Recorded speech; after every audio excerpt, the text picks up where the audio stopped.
Olá, mais uma vez aqui com vocês, professor Marco Túlio com Fundamentos de Vibrações Mecânicas. Hoje escreveremos a equação do movimento de um sistema de 2 graus de liberdade. É o modelo clássico de suspensão veicular, utilizando a mecânica newtoniana. Então vamos lá. Bom, então, antes de mais nada, dizer que esse problema que a gente vai tratar, de fato, é correspondente ao título, que é o modelo clássico de suspensão veicular, que é o modelo mais simples, que representa a dinâmica de um veículo apoiado sobre sua suspensão. Então, por exemplo, se a gente tem um veículo como esse, eu coloquei a título de exemplo, poderia ter colocado qualquer um, que é um Jeep, e tem uma aplicação off-road, muitas das vezes. Então ele tem o chassi dele, tem a carroceria apoiada sobre esse chassi e tem a suspensão, que tem por função isolar a vibração para o habitáculo, para o veículo propriamente dito. Então o que a gente vai fazer aqui? A gente vai fazer uma simplificação de todo esse conjunto, que é o modelo que é adotado desde lá do início do século XX. O primeiro modelo em que saiu para suspensão foi esse. Então nada mais clássico do que isso. Então bora lá. Então o que vai acontecer? A gente vai simplificar, obviamente. Eu coloquei a silhueta de um veículo aí, do Jeep, e coloquei aqui conjunto mola amortecedor para o eixo dianteiro e o eixo traseiro. E fiz uma simplificação assumindo como se toda a carroceria fosse uma mesa, por assim dizer. Então eu tenho o CG do veículo e a distância que separa o CG, que é o ponto G aqui, do eixo dianteiro e do eixo traseiro. Então o veículo tem uma massa e tem um momento de inércia, em torno do seu CG. A gente até tem vídeo de como determinar momento de inércia de objetos aí, vou deixar até no card para vocês verem e como isso é feito experimentalmente.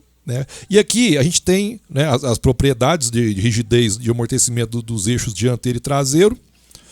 E eu tenho aqui marcado em vermelho a posição com o veículo já na posição de equilíbrio. A posição já está com peso próprio, já acomodou, já está na posição de equilíbrio dele. Tá bom? Então a gente tem 2 movimentos possíveis aqui no caso. Qual que é o primeiro movimento possível? O primeiro movimento possível é que todo conjunto translade, só translade, ou seja, não haja giro nenhum. Então é o primeiro movimento possível. Então como é que é esse primeiro movimento possível? Ele vai fazer isso. Vou repetir, ó. Eu estava aqui na posição de equilíbrio, eu também poderia ter subido, mas como é a questão da foto, eu assumi que o conjunto desceu. Então o conjunto desceu transladando. Olha lá, todos os pontos deslocou X a partir da posição de equilíbrio. Certo? Esse é o primeiro movimento possível. Mas eu tenho outro movimento possível para esse sistema, que é a rotação do conjunto em torno do ponto G, do seu CG. Então, o primeiro movimento, a gente já está dominado aqui, que foi a translação de todo o conjunto. Agora, depois que ele abaixou uma certa quantidade X, ele vai girar. Aqui também eu assumi que ele girou no sentido anti-horário, mas poderia ter sido no sentido horário. Tanto faz. Ó. Então vou repetir. Ó. Posição de equilíbrio, abaixou de X e girou de um certo ângulo θ. Então isso aqui é a posição mais genérica possível para esse sistema. É a posição mais genérica possível. Ele, além de ter transladado, ele girou. Então a gente precisa fazer aqui alguma consideração com respeito aos deslocamentos das ancoragens. A ancoragem que a gente assumiu que a suspensão está grudada no chão, não está, mas a gente assume que ela está grudada. E a gente tem que avaliar os deslocamentos. Então vamos lá. Então o primeiro deslocamento aqui, vamos analisar o eixo dianteiro, foi o X. Ele deslocou de X, que é esse pontinho aqui, e deslocou mais L1 θ a partir desse X aqui, ó. Então ele deslocou X mais alguma quantidade. A gente vai chamar de deformação 1. Delta 1 é a primeira deformação. Ora, como eu tenho um amortecedor aqui, ó, então eu preciso de velocidade. Então a velocidade tem a ver com a derivada no tempo dessa deformação. Então se eu derivo vai ficar x ponto mais L1 θ ponto. Então para esse ponto do eixo dianteiro eu conheço tanto o deslocamento, ou seja, a deformação da mola, quanto a velocidade que o amortecedor foi solicitado. Então está até aqui um highlight aqui em rosa claro, que é a quantidade total que esse ponto aqui deslocou. Certo? Raciocínio análogo para o eixo traseiro. Lembrando, né, que nesse caso aqui a mola está comprimida, né? Ela está sofrendo compressão. Tá? E, mais uma vez, lembrando que esses ângulos aqui são ângulos pequenos, né? Eu já estou assumindo aqui que esse ângulo aqui é pequeno, de até 5 graus. Vamos para o eixo traseiro. O eixo traseiro, o raciocínio é análogo, né? Então, o que aconteceu no primeiro momento? Ele desceu de X, só que por conta da rotação ele subiu um pouquinho. Então ele desceu X, mas subiu L2 θ. Então ficou um saldo aqui, né? Tá destacado em rosa clara aqui, ó. Aqui ficou um saldo grande no dianteiro e aqui ficou um saldo pequenininho. De forma que ainda assim, esse conjunto de trás que está sendo comprimido. Ainda assim está sendo comprimido esse conjunto de trás aqui. Tá certo? Bom, feito isso, né? Já conheço aqui o deslocamento da mola 2 e a velocidade com que o amortecedor é solicitado. Então, perfeito, eu tenho tudo aqui que eu preciso em termos de deslocamento. Por que eu preciso de deslocamento? Porque força elástica depende do deslocamento e força de amortecimento depende da velocidade. Então, agora a gente vai lançar a mão de construir o diagrama de corpo livre, já que a gente está sob a guarda aqui do Newton. Então, olha lá, peguei aqui aquela silhueta na situação genérica. Ó, o CG deslocou o X e rotacionou θ, no sentido anti-horário. Então vamos às forças. Primeiro aqui, ó, eu vou eleger o eixo dianteiro como sendo o nosso ponto 1 e o eixo traseiro é o nosso ponto 2. Ó, é o nosso ponto 2.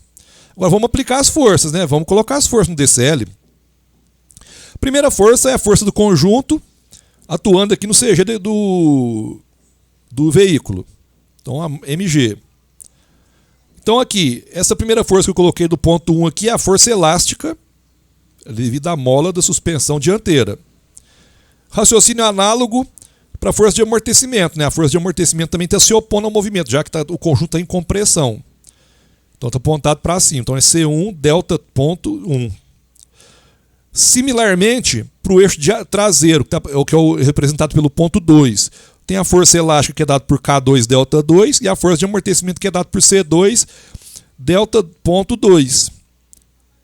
Então tem as forças atuando aí. Vamos ver, a gente tem mais alguma força atuando aqui? Não, não temos. Agora sim aplicar a segunda lei de Newton. Vamos aplicar a segunda lei de Newton primeiro para translação. Ou seja, para translação. Então, como o meu conjunto desceu aqui, ó, x apontando para baixo, então para baixo é positivo aqui, ó. Para baixo é positivo. Então o somatório das forças em x é igual à massa do veículo, x 2 pontos, que é a aceleração. Então vamos lá. Primeira força, menos. Por que menos? Porque está contrariando a minha referência. Então vai ficar menos K1 delta 1. Similarmente, para a força de amortecimento, menos, porque está contrariando também C1 delta 1 ponto. Para a força aqui no eixo, no ponto 2, eixo traseiro, K2 delta S2 é a força elástica, menos também para a força de amortecimento, que está contrariando, menos C2 delta 2 ponto, como está aqui, ó, que é igual a MX 2 pontos. Como eu tenho lá de trás quanto que vale cada uma dessas deformações em velocidade, delta 1, delta 2, delta ponto 1, delta ponto 2, é só substituir aqui. É isso que a gente vai fazer, só substituir. Então, substituindo tudo aquilo nessa expressão, agora é continha, vai desenvolver, expandir aí, distribuir e agrupar os termos em comum. Fazendo isso, eu vou chegar nessa configuração aqui, ó. É só distribuir aqui, fazer a conta e agrupar os termos em comum. Esse foi o procedimento adotado aqui. Então eu chego na primeira equação. Essa primeira equação aqui é a equação que está descrevendo a translação do conjunto. Está descrevendo a translação do conjunto. Certo? Agora vamos, como a gente já considerou a translação, essa é a primeira possibilidade, né? A segunda possibilidade tem a ver com a rotação. Então vamos aplicar a segunda lei para a rotação. Rotação do corpo rígido em torno de G. Então, somatório dos momentos, ó, como o θ dotado aqui está no sentido anti-horário, ó, anti-horário aqui, ó, anti-horário positivo. Então vamos lá. O somatório dos momentos em torno de G igual a JG, que é o momento de inércia em torno de G, que é conhecido, você pode medir. É a aceleração angular. Então vamos lá, o primeiro momento é devido à força elástica 1. Ó. Então vai ser K1 vezes ΔI vezes o braço de momento. Quem que é o braço de momento aqui? L1, ó, que é a distância de G até a linha de ação da força aqui, ó, da força elástica. Então tá aqui, menos K1 ΔI L1, menos, porque o momento causado por ela contraria a referência, ó. Então é menos. Similarmente, para a força de amortecimento, né? Eu tenho, a quanto que é a força? C1 ΔP.1 vezes o braço de momento. O braço de momento, L1, tá aqui o L1. Vamos para o eixo traseiro. Ó, K2, o momento devido à força K2 ΔI é positivo. Por quê? Porque ela faz com que o sistema gire concordando com a referência. Mais vezes o braço de momento, que é o próprio L2. E por fim, o momento devido à força de amortecimento no eixo traseiro, que é dado por C2 ΔI pontos, vezes o braço de momento é L2. Sim, morreu aqui. A força-peso não gera momento em torno de G, porque é o próprio ponto, que é igual a JG θ2 pontos. Mesma coisa, eu conheço L1, eu conheço ΔI, ΔI2, ΔI1 ponto, ΔI2 pontos, é só substituir aqui como fizemos na equação de cima. Se a gente pega e substitui, fica com essa cara aí, ó. Agora, mais uma vez, é tomar cuidado com a continha, né? Distribui adequadamente. Se a gente distribui adequadamente a grupos termos em comum e joga tudo para o primeiro membro, né? Que aqui no caso é uma vibração livre. Então eu chego com essa configuração. Aqui. Bom, como aqui já está tudo linearizado, então é possível eu escrever essa equação na forma matricial. Eu vou deixar um vídeo aí em cima, né, que é onde a gente introduziu a parte 2 graus de liberdade, que eu ensino como a gente parte dessa notação aqui, de equações isoladas, para a forma matricial. Tá? Aqui, já for rapidamente, a gente já vai colocar bem rápido aqui como é que é a forma matricial. Né? Então vamos lá, se a gente faz essas considerações, a equação do movimento na forma matricial, né, eu tenho uma matriz, que vai ser a nossa matriz de massa, vezes um vetor de aceleração, mais uma matriz de amortecimento, vezes o vetor de aceleração, de velocidades, mais um momento, mais a matriz das rigidezes, matriz de rigidez, perdão, vezes um vetor de deslocamento, que é igual à força de excitação, que no caso aqui é nula. Mas vamos lá. Então olha só como é que vai ficar. A gente pega os termos que estão multiplicando as acelerações e vai alimentando aqui nossa matriz, tá? Vão lá para o vídeo que eu falei para vocês, que ensina como é que faz isso aqui. Então a segunda equação. Ponto. Escrevemos a equação na forma matricial. Só uma observação, que eu sempre falo. O sistema aqui, ele é acoplado. Tanto a rotação está acoplada com a translação e vice-versa. De que forma isso aparece na equação? É muito simples. Aqui até nem fica muito claro, mas com a experiência fica. Mas quando você coloca na forma matricial, fica muito claro. Por quê? Em algum momento vai aparecer uma matriz simétrica aqui. E de fato, olha só, tanto a matriz de amortecimento quanto a matriz de rigidez, ela é simétrica. Ó. Os termos fora da diagonal principal aqui, ó, eles são espelhados. Tá? Isso é bom, porque quando fica simétrico aqui é porque você acertou a equação. Tá? Se não der simetria, pode voltar que você errou em algum lugar. Mesma coisa aqui, ó, eu tenho uma simetria. Correto? Então, eu tenho aqui determinada a equação do movimento na forma matricial para esse modelo clássico de suspensão veicular, comportamento dinâmico de um veículo apoiado na sua suspensão. Correto? Então, pessoal, o que acontece? O resultado disso aqui, a gente sabe, né, tem um vídeo aí também, vou deixar o link aí, o card, que um sistema de 2 graus de liberdade ele tem 2 frequências naturais. Lá eu ensino como é que determina a frequência natural e os modos de vibrar.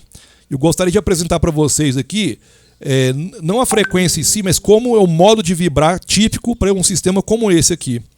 Tá certo? Olha só.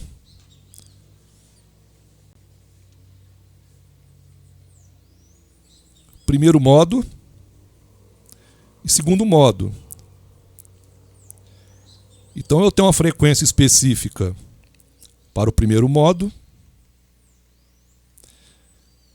e uma frequência específica para o segundo modo. A gente vai aprender a trabalhar com isso aí. Certo? Então vocês perceberam lá. que para cada modo daquele eu vou ter uma frequência específica.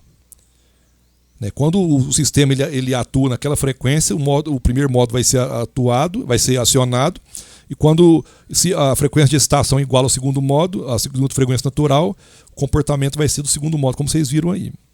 Tá, pessoal? Então isso aí foi rápidas palavras, modelo super clássico. Inscreva-se no canal, divulgue o material, acione o sininho para receber a notificação. Que por hoje foi isso aí. Espero vê-los no próximo vídeo. E até lá.